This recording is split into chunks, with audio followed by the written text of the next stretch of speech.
Minister Vimal Weerawangsa has been making repeated statements on the collapse of the opposition. Speaking during functions held to inaugurate various development initiatives in the Kurunegala and Matale districts, Minister Vimal Weerawangsa reiterated that a situation has arisen where the opposition is no longer capable of achieving victory. The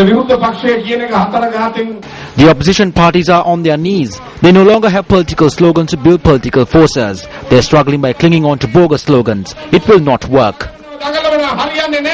Minister Weerawangsa, who criticized the opposition in this manner, fielded 5 candidates from his party, the National Freedom Front, for the recently concluded elections. However, none of his party representatives were able to secure victory in the Central Province or the Northwestern Province. Reports have emerged that Nimal Piatissa, who served as a former Minister of Agriculture in the Central Province and who contested as the NFF candidate from the Noor Elia district for the Central Provincial Council post this time but lost, has been allocated a bonus seat. The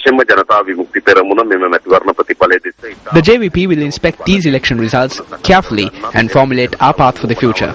We are ready to represent the problems and the needs of the common man. However, certain groups that have wriggled their way into the government and groups that are surviving on the scraps thrown away by the government are stating that these results show the destruction of the opposition. However, for the first time in Sri Lanka, these individuals who work for the ruling alliance and do all their dirty work, and those who clean up after them, were not able to secure victory. Not even one of their candidates secured victory.